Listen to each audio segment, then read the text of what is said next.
नमस्ते फ्रेंड्स, हमारे खेत बाज़ार चैनल में आपका हार्दिक स्वागत है।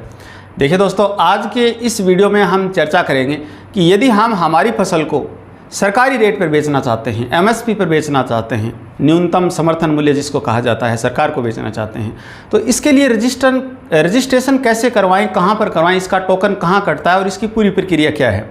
क्योंकि हमारे काफ़ी ऑडियंस के, हमारे किसान भाइयों के, अन्नदाताओं के कमेंट आते हैं कि सर इसकी क्या प्रक्रिया है। आप रोज़ चर्चा करते हो कि भाव कम चल रहे हैं तो आप अपना माल है वो सरकारी खरीद पर बेच सकते हो, लेकिन इसकी प्रक्रिया क्या है, इसका रजिस्ट्रेशन कहाँ होता है। हालांकि इसकी बिल्कुल सरल प्रक्रिया है, परंतु हमारे जो कई किसान भाई हैं वो अभी भी इसको नहीं जानते हैं। तो आज के इस वीडियो में हम इसकी विस्तृत चर्चा करेंगे और ये इसकी बिल्कुल आसान प्रक्रिया है और आप इसका आसानी से रजिस्ट्रेशन करवा सकते हैं, कोई लंबा चौड़ा खेल नहीं है।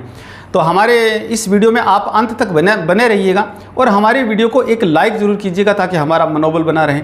और खेत से बाज़ार तक की रोचक जानकारियों के साथ साथ प्रतिदिन शाम को ताज़ा मंडी भाव जानने के लिए हमारे चैनल को सब्सक्राइब जरूर कीजिएगा ताकि समय समय पर हमारी जो वीडियो है वो आप तक पहुंच सके। देखिए दोस्तों, एमएसपी की प्रक्रिया क्या है, इस पर चर्चा करें। इससे पहले आज बाबा साहब भीमराव अंबेडकर का जन्मदिन है, तो बाबा साहब को हमारे खेत बाज़ार चैनल की तरफ से, हमारे खेत बाज़ार संपूर्ण टीम की तरफ से हम कोटि कोटि प्रणाम करते हैं। क्योंकि बाबा साहब भीमराव अंबेडकर का जो योगदान है वो न केवल भारतीय संविधान के निर्माण में है, बल्कि भारत के हर वंचित और शोषित वर्ग के कल्याण के लिए जो उन्होंने जो आवाज़ उठाई है, इसका जो योगदान है वो पूरे विश्व में उल्लेखनीय है। और विशेष तौर से किसानों के लिए भी बाबा साहब भीमराव अंबेडकर का बहुत बड़ा योगदान है। देखिए दोस्तों, एमएसपी का मतलब है मिनिमम सपोर्ट रेट, न्यूनतम समर्थन मूल्य। और ये जो सरकारें हैं, विभिन्न जो स्टेट्स की सरकारें हैं, वो किसानों को कम से कम फसल का इतना मूल्य मिल सके ये निर्धारित जो किया हुआ है, और उस पर जो माल है वो मंडियों में नहीं बिक पाता है तो सरकारें खरीदती हैं। और इस समय रबी का जो सीज़न है वो चरम पर है। इस समय सरसों, चना, जो गेहूं, तारा मीरा, ये जो फसल हैं मंडियों में बड़े पैमाने पर आ रही हैं। और जब फसल का सीज़न पीक पर होता है तो उस समय जो भाव हैं वो दबाव में आ जाते हैं। इसके पीछे कारण ये होता है कि किसान है वो अपना माल निकालते ही एक साथ मंडियों में लेकर के आते हैं। और मंडियों में आप देख रहे हैं इस समय क्या स्थिति है। मंडियों में हालात ये हो जाते हैं कि किसानों को फसल रखने के लिए जगह नहीं होती है, इतनी मारामारी हो जाती है। क्योंकि सारे किसान हैं वो पैसों की ज़रूरत होती है और एक साथ माल लेकर के मंडियों में आते हैं और ख़रीदारों की संख्या कम पड़ जाती है। हालात जब ये हो जाते हैं कि बेचने वालों की संख्या ज़्यादा होती है और ख़रीदारों की संख्या कम होती है, तब आप अनुमान लगा सकते हैं कि क्या स्थिति होती है। तो जो माल है वो उचित मूल्य पर नहीं बिक पाता है। और कई बार तो देखा जाता है कि माल की बड़ी दुर्दशा होती है। किसान किराया भाड़ा लगा करके माल को लेकर के आता है, मंडियों में रखता है और उसकी बोली लगती है और पर्याप्त रेट नहीं मिल पाते हैं तो किसान है वो कई बार अपना माल नहीं बेचता है। क्योंकि मंडी की जो व्यवस्था है वो ये कहती है कि आपको यदि पर्याप्त रेट नहीं मिल पा रहे हैं, यदि कम रेट मिल पा रहे हैं तो आप मत बेचिए अपना माल को, आप वापस अपने घर ले जाइए या दूसरे दिन के लिए वेट कीजिए। तो किसान क्या करता है, उस माल को नहीं बेचता है कि कल की बोली में देखते हैं क्या होता है। दूसरे दिन के लिए वो माल को वहीं रख लेता है, उसकी निगरानी करता है, रात को अपनी फसल के पास में बैठा रहता है। और दूसरे दिन भी हालात क्या होते हैं कि पहले दिन से भी कम रेट उसको मिलते हैं। क्योंकि जो किसान है वो अत्यधिक मात्रा में माल लेकर के आ रहे हैं, तो ऐसी स्थिति में दूसरे दिन भी हालात उससे भी ज़्यादा बदतर हो जाते हैं और किसान दुखी हो जाता है। वो अपना माल भी वापस नहीं ले जा पाता है, क्योंकि वापस ले जाते समय भी उसे किराया भाड़ा और उसकी ज़रूरत पड़ती है। और जब वो मंडी में 1-2 दिन के लिए रुकता है तो वहाँ भी उसका खर्चा लगता है और वो निराश होकर के अपना माल है वो जितने भी रेट में बिक रहा है बेचने पर मजबूर हो जाता है। और ये स्थिति हमारे देश की आम बन चुकी है किसानों के साथ में। आप भी देखते हैं, मैं हर रोज़ देखता हूँ। तो देखिए दोस्तों, ऐसी स्थिति से छुटकारा पाने के लिए एमएसपी बना है। एमएसपी का मतलब है न्यूनतम समर्थन मूल्य, मिनिमम सपोर्ट प्राइस।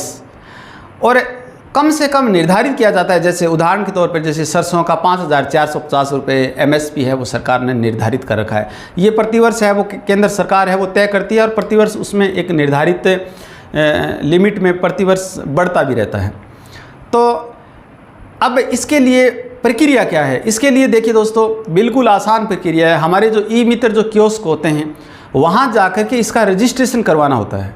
रजिस्ट्रेशन करवाने के लिए एक मामूली जो डॉक्यूमेंट्स है उसकी ज़रूरत पड़ती है। एक तो किसान की जो ज़मीन जिसके नाम है उसकी जमाबंदी की ज़रूरत पड़ती है, जो प्राय ई मित्र वाला है वो आपको निकाल के डिजिटल जो जमाबंदी है वो निकाल देता है, 5-10 रुपये लेता है।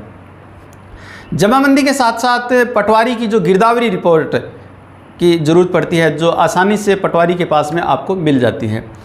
इसके साथ मामूली डॉक्यूमेंट्स की जो ज़रूरत पड़ती है वो है आपका आधार, जन आधार या भामाशाह या परिवार कार्ड जिसको कहते हैं, उसकी फ़ोटोकॉपी की ज़रूरत पड़ती है। और इसके साथ साथ मुख्य रूप से आपका जो बैंक खाता जो किसान का है उसकी फ़ोटोकॉपी की ज़रूरत पड़ती है, क्योंकि इसका जो पैसा है, आप जो अपना माल सरसों, गेहूँ, चना जो भी आप वहाँ बेचते हो तो उसका जो पैसा है वो आपके बैंक अकाउंट में आता है, तो आपकी बैंक जो डिटेल है उसकी ज़रूरत पड़ती है। और ये सब जो फ़ोटोकॉपी हैं वो आप लेकर के आप जाते हैं ई मित्र कियोस्क के पास में, तो 5 मिनट में जो आपका जो रजिस्ट्रेशन है वो हो जाता है।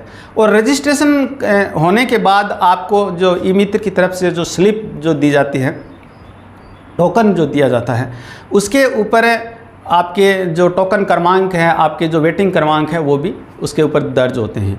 आपके जो मोबाइल नंबर हैं वो इसमें फीड किए जाते हैं और SMS के द्वारा आपको सूचना दी जाती है कि आपका जो माल है वो किस तारीख को तोला जाएगा, किस तारीख को आपका माल है वो ख़रीदा जाएगा।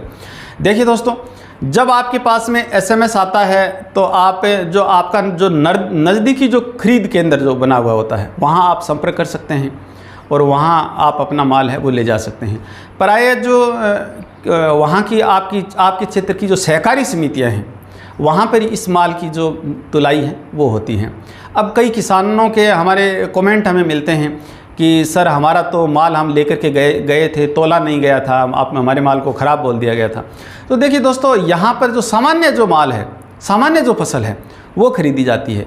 आपकी जो फसल है वो नॉर्मल होनी चाहिए। नॉर्मल का मतलब ये है कि आपकी फसल एक मिनिमम जो गुणवत्ता है उससे नीचे की नहीं होनी चाहिए। कई बार क्या है, बरसात से, तूफान से, अंधड़ या ओलावृष्टि से फसल है वो ख़राब हो जाती है, दागी हो जाती है, कालापन आ जाता है।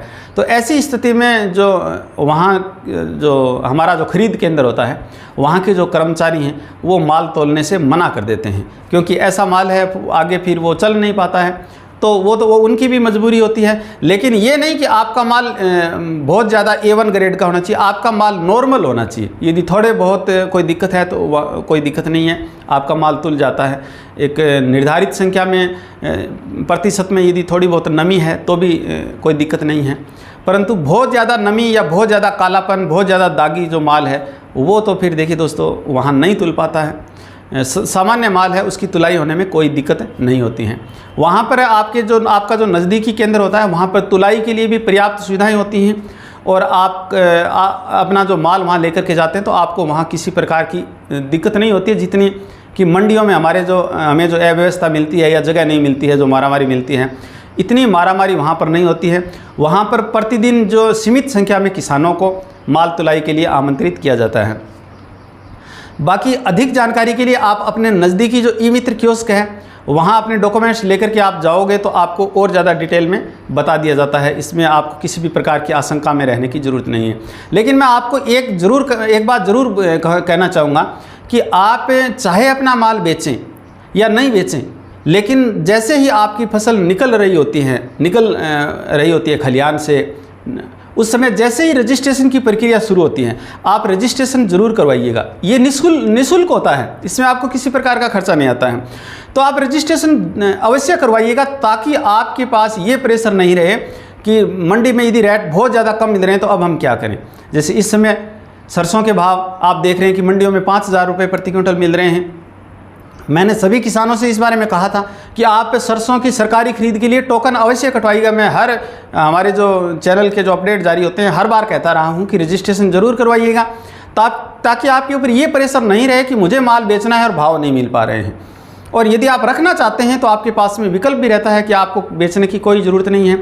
और एक बात जो महत्वपूर्ण मैं बता देता हूं कि यदि आप टोकन कटवाते हैं, रजिस्ट्रेशन करवाते हैं अपना माल बेचने के लिए, तो भी ज़रूरी नहीं है कि आपको अपना माल बेचना ही पड़ेगा। तो भी आप यदि नहीं बेचना चाहते हैं तो इससे कोई फ़र्क नहीं पड़ेगा, आप अपना माल है वो अपने पास भी रख सकते हैं, लेकिन रजिस्ट्रेशन अवश्य करवाइएगा।